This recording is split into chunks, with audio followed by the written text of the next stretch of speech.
Being one of the best athletes in the world involves making certain sacrifices when it comes to eating, and that's as true for Messi as it would be for anyone else.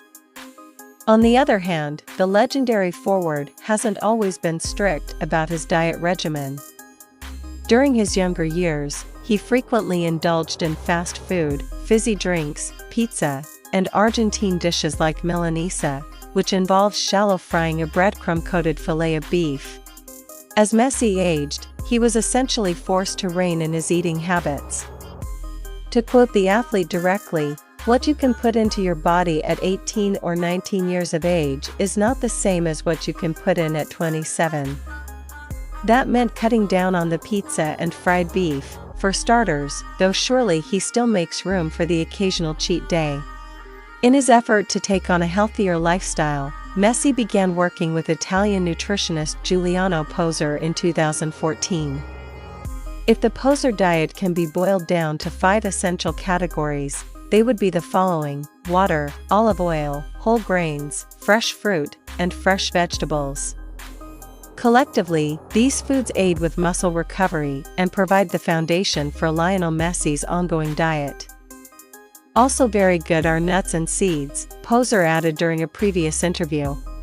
As far as avoiding certain foods, Poser stresses the importance of eating as little sugar and refined flour as possible. Sugar, according to Poser during the same interview, is the worst thing for the muscles.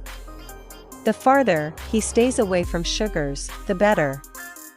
He then went on to say, refined flours are also a big problem as these days, it's difficult to find uncontaminated wheat.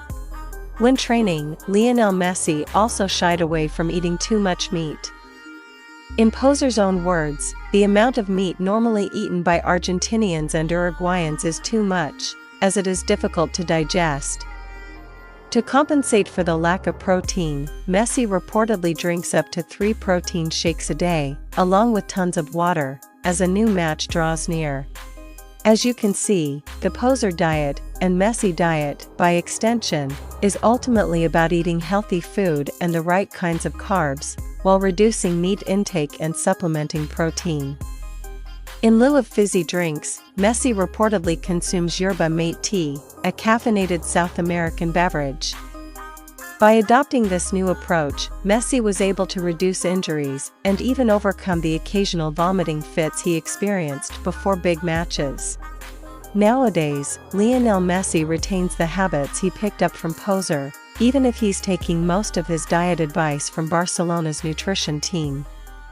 Overseen by Dr. Maria Antonia Lizarraga Dallo, the nutrition team advises players to refuel as often as possible after a match, by way of pasta salad or protein-rich sushi. Alcohol consumption is completely frowned upon, so Messi probably saves the booze for the off-season. It's also been reported that after losing in the 2018 World Cup, Messi adopted a completely vegan diet during the playing season. From what we can gather, this information has never been completely confirmed or denied by Messi himself, though that hasn't stopped plenty of vegan publications from running with it. What we can say is that Messi was definitely still eating a fair amount of Argentinian barbecue back in 2014, and occasionally posting the proof to his Instagram feed. Meanwhile, a 2018 news article suggested that Messi still eats a little bit of everything, but in moderation. So is Lionel Messi 100% vegan, or isn't he? The question remains unanswered.